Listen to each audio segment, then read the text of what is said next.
¿Qué tenemos en pantalla? Santiago, el monstruo venezolano que violó y ofreció a su bebé a otros pederastas. Pacta una pena de 5 años de prisión por pornografía infantil, según acreditó la Fiscalía de Madrid durante el breve proceso en su contra celebrado ayer.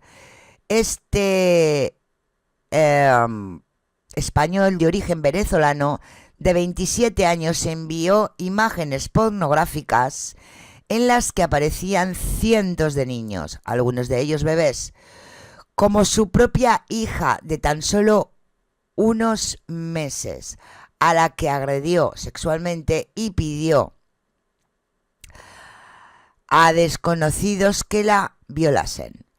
Unos hechos de posesión y distribución de pornografía infantil por los que el reo alcanzó un acuerdo de conformidad con la Fiscalía, pactando una pena de 5 años de prisión, 10 de libertad vigilada y a la prohibición de realizar actividades con niños. Bienvenido, bienvenida al canal. Y la prohibición de realizar actividades con niños durante 15 años. Los delitos cometidos contra su hija aún están pendientes de juicio. De las personitas, vamos a dejarlo así. Para que veáis cómo está, después de la noticia que os he leído, cómo está el patio y si es cierto o no lo que llevamos diciendo tiempo. Y ahí lo tenéis en pantalla, ¿eh? Dice que tu gobierno te cuida, vamos a decirlo así. En la década de 1970, en plena efervescencia del cambio social y cultural, Alemania fue escenario de uno de los experimentos más aberrantes de la historia reciente. Lo tenéis en pantalla. El experimento Keter. Este proyecto, respaldado por el Estado, consistió en entregar a niños huérfanos o en situación vulnerable a hogares de acogida liderados ¿por quién? Por pedófilos, bajo el argumento de que estos adultos podrían brindarles una educación efectiva. ¿Os suena, verdad? Lo que comenzó como una iniciativa supuestamente pedagógica se convirtió en una red sistemática de abusos que duró más de 3 décadas. Helmut Keter, un influyente sexólogo alemán de la época, fue el ideólogo de este macabro proyecto. Keter defendía que los pedófilos podían ser benefactores para los niños desfavorecidos, argumentando que el contacto sexual con sus cuidadores podían tener efectos terapéuticos y ser una expresión de amor mutuo, con el reparto de autoridades académicas y oficiales y oficialistas juveniles del estado de Berlín. El experimento se llevó a cabo con total impunidad.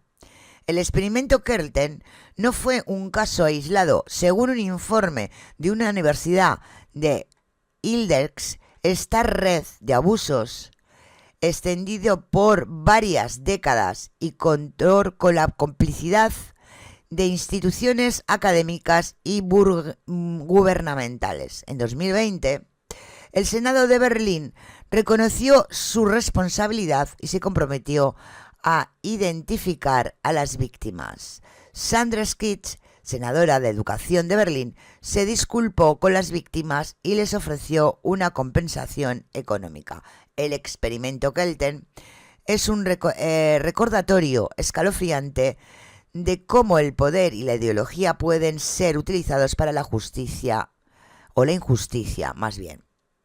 Aunque el Senado de Berlín prometió investigar a fondo estos crímenes y extender la investigación a otras regiones de Alemania, el daño causado a las víctimas es irreparable, como ya sabemos. Bueno, esto lo hemos vivido aquí también en España, ¿no?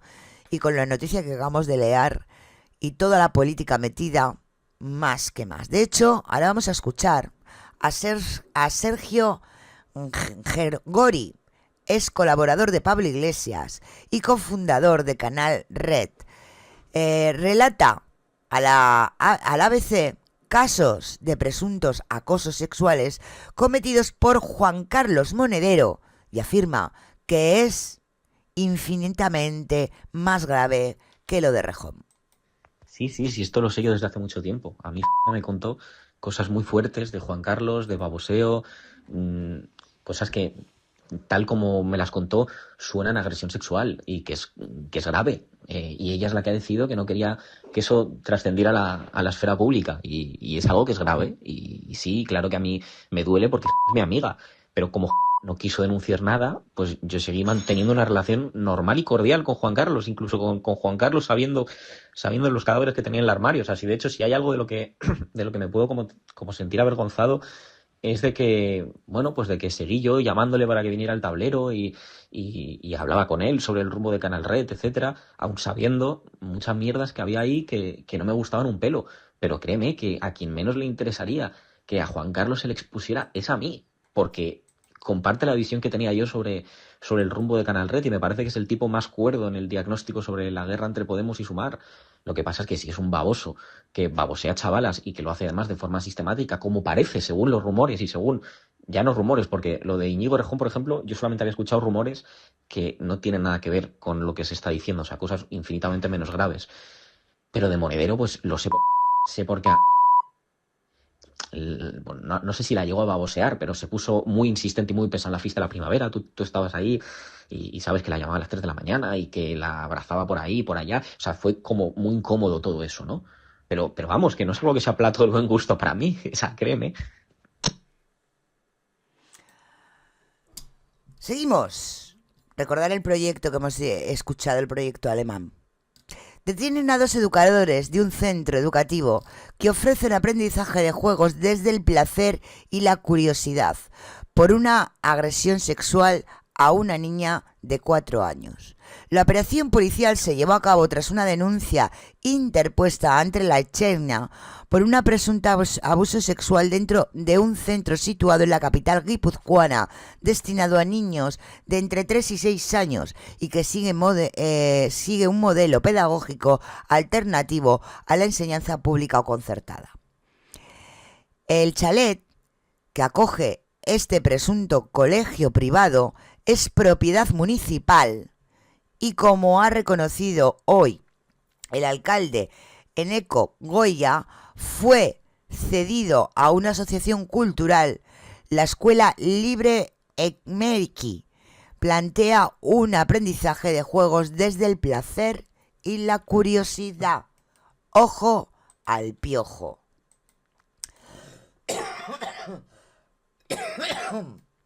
Perdonad porque llevo la garganta destrozada. Bueno, y como no, siguen saliendo. Porque todos los países funcionan igual. Cómo Donald Trump puede ser la llave para descubrir toda la verdad sobre su amigo Jeffrey Epstein. Anda, su amigo Jeffrey Epstein. Como Donald Trump puede ser la llave para descubrir toda la verdad sobre su amigo Jeffrey Epstein con acento. Rondán Noticia 19.02.2025, 7:28. La administración del presidente quiere desclasificar la lista del magnate investigado por prostitución de menores. La exmodelo Stacey Williams acusa a Trump de agresión sexual después de que los presentara Epstein. Donald Trump, Melania Trump, Jeffrey Epstein y Ghislaine Maxwell, en una imagen del documental Jeffrey Epstein. Asquerosamente rico. Netflix. Se trata de un movimiento arriesgado incluso, se podría decir que irónico. Al fin y al cabo, puede ser lanzar piedras contra su propio tejado a no ser, como algunas voces críticas puntualizan, que orqueste una gran cortina de humo para que su nombre, si es que aparece, sea eliminado. Porque Donald Trump, viejo amigo de Jeffrey Epstein, dado el pasado como empresarios financieros de ambos, ha decidido, de nuevo en la Casa Blanca, formalizar la creación de un grupo de trabajo en su administración que se encargue de desclasificar diferentes secretos federales porque es hora de dar las respuestas que merecen a los estadounidenses. Las palabras son de Anna Paulina Luna, la congresista republicana, por Florida, que el presidente ha nombrado para dirigir esta desclasificación y que anunciaba recientemente que pretenden dar a conocer la verdad sobre los ataques terroristas del 11S, los orígenes del COVID-19, el asesinato del presidente John F. Kennedy, los ovnis o, claro, la famosa lista de clientes de Jeffrey Epstein. Un caso que parece avanzar a cuentagotas desde que el 10 de agosto de 2019 el magnate y multimillonario, en prisión preventiva en mitad de su investigación por prostitución de menores, amén de otros delitos de abusos sexuales y contra la infancia, apareciese ahorcado en su celda. Pero para entender la intrahistoria hace falta conocer la biografía de un hombre tan peculiar como misterioso, un abusador con una red de amistades tan larga como la de sus víctimas, cuyos nombres, en ambos casos, aparecen en sus diarios personales. Porque era tanto un hombre capaz de ponerle Lolita Express a su jet privado como de guardarse las espaldas después de años de enfrentar la justicia. Y es que Epstein y su caso de trata de menores en sus mansiones privadas en Florida, Nueva York, su rancho en Nuevo México o su isla privada en las Islas Vírgenes no es, de hecho, su primer encontronazo con la ley. El príncipe Andrés vuelve a tener trabajo 5 años después de su salida de la familia real británica.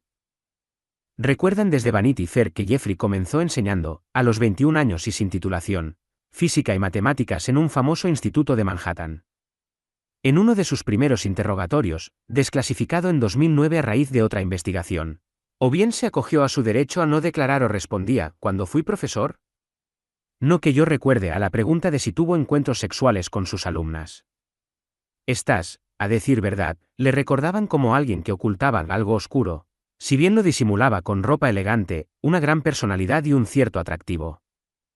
Y como llega alguien así a ser el artífice de la total caída en desgracia de todo un príncipe británico, Andrés, duque de York, el cacareado responsable del divorcio de quien fuera el hombre más rico del mundo, Bill y Melinda Gates, del final reputacional de un legendario abogado como Alan Dershowitz y del descubridor de modelos, como Milla Jovovich, Jean-Luc Brunel, que también fue hallado muerto en su celda, o el arma arrojadiza entre demócratas y republicanos por sus relaciones con dos presidentes, el susodicho Trump y Bill Clinton.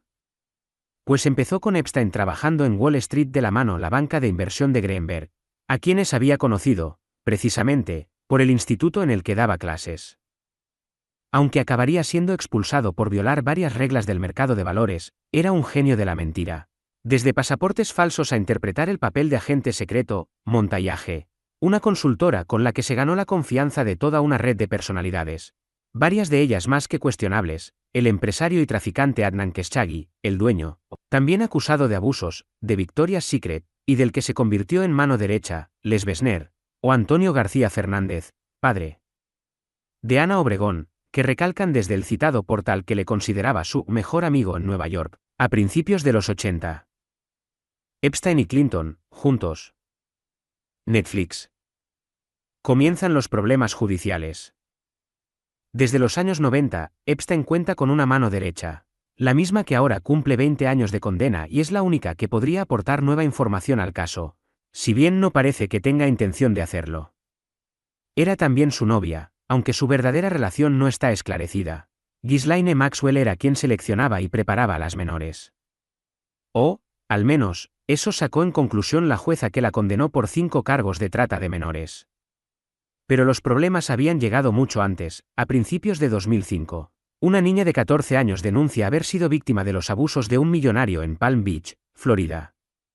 Tras ella, se suman varias demandas más, todas relatando la contratación de Epstein y los abusos o intentos de violación de él o de sus conocidos. Pero hablamos de alguien que había construido una muralla de poderes y favores a su alrededor. La investigación policial presenta el caso un año después, pero interviene en él de manera directa y decisiva el fiscal del estado de Florida, Barry Krischer. Sus maneras son, cuando menos, cuestionables. O, directamente, misóginas. Asegura que las menores que denuncian son solo prostitutas profesionales con ánimo de lucro, ni las entrevista a ellas ni a sus familiares, delincuentes que han de dar la cara, por lo que eleva el caso al gran jurado, que obliga a dejar atrás el anonimato, y únicamente bajo un cargo, el de putero, que no tiene en cuenta la edad de las víctimas. Solo quedó una denunciante. Pero la policía de Palm Beach considera que hay un trato especial hacia Epstein y entra en escena el FBI. Para contrarrestarlo, el equipo legal de Epstein negoció un acuerdo que condenaba al magnate, por un único delito, a 13 meses de cárcel, de la que podía salir 6 días a la semana a trabajar, y a su inscripción en el registro de delincuentes sexuales. El responsable, el entonces fiscal federal de Florida, Alexander Acosta, un hombre clave en lo que sucedería en los años siguientes, ya que acabaría siendo secretario de Trabajo en la primera etapa presidencial de Donald Trump y de la que tuvo que dimitir en julio de 2019. Imagen de archivo del fiscal federal del Distrito Sur de Nueva York informando del arresto del magnate Jeffrey Epstein. F. La razón fue una apabullante investigación periodística del periódico Miami Herald, quienes, tras años de que las víctimas intentasen reabrir el caso contra Epstein, siempre encontrándose con el susodicho muro judicial y de poder, elaboraron la serie de reportajes titulada Perversion of Justice, que ahondaba y ponía el foco sobre el papel de Acosta en el acuerdo con Epstein y el encubrimiento sistemático de sus crímenes a pesar de su corta estancia en la cárcel. Un final sin final explicado. Fue el momento en el que se abrió la veda y de nuevo sus víctimas, tras años siendo silenciadas y en los que Epstein continuó con elaborando y rehaciendo su vida gracias a su agenda de millonarios, contaron de nuevo qué ocurría en aquellas fiestas pedófilas, los nombres recurrentes y los esporádicos, el abuso que sufrieron en las mansiones y los ocupantes y viajeros del jet privado. Una investigación del FBI que, precisamente, son los documentos que quiere desclasificar ahora el gobierno de Trump. Como la figura de Virginia Giuffre, quien fue clave para conocer la verdad sobre el hijo favorito de Isabel II. Aquellos reportajes consiguieron que el caso volviese a la luz público, ahora además contando con las redes sociales, y Epstein comenzó a ser un sinónimo de maldad. Fue la Fiscalía Federal de Manhattan quien estipuló que el acuerdo alcanzado por su equipo legal con Acosta no era vinculante para el resto de casos de violación y el 6 de julio de 2019 Epstein es detenido, con una larga lista de cargos por prostitución, trata y abuso, entre otros. La investigación del FBI halla pornografía infantil en sus ordenadores. Se suceden entonces las consecuencias. Una semana después, Acosta dimite, un mes después, encuentran el cadáver de Epstein en su celda. Aunque los primeros indicios dejan entrever un posible suicidio, jamás se esclarecen las causas de la muerte, lo que rodea su fallecimiento con rumores de que las altas esferas involucradas han querido silenciarlo. No por nada ya había tenido un intento previo de quitarse la vida, lo que hizo que fuese internado en la unidad de vigilancia, pero poco después fue sacado de la misma. El día en que murió, en contra del reglamento, nadie comprobó su estado durante 3 horas. Jeffrey Epstein y Ghislaine Maxwell. Wikimedia Commons. Las víctimas. Hoy por hoy la asociación que representa a las víctimas de Jeffrey Epstein incluye a un total de 135 personas, aunque es probable que este número aumente tras la desclasificación de los documentos. Al fin y al cabo, hablamos de un caso que, como el de Harvey Weinstein o Puff Diddy, entronca los abusos con años y años de poder prácticamente ilimitado, pero que por ahora, a excepción del propio Epstein, Maxwell y Brunel, no ha tenido consecuencia alguna para ninguno de los responsables, que no han enfrentado siquiera a la justicia, negando una y otra vez los hechos. Hasta el príncipe Andrés prefirió llegar a un acuerdo extrajudicial con Giuffre, así como varios bancos como Morgan Chase o Deutsche Bank han pagado unos pocos cientos de millones de dólares a las víctimas para evitar las demandas de haber colaborado y hecho negocios con un exconvicto y delincuente sexual. La propia fortuna de Epstein pasó a ser un fondo de compensación para las mismas. Y no es noticia lo que acabamos de escuchar, es noticia que lo esté sacando nada más y nada menos que 20 minutos. Porque cuando nosotros lo contamos, éramos teóricos de la conspiración.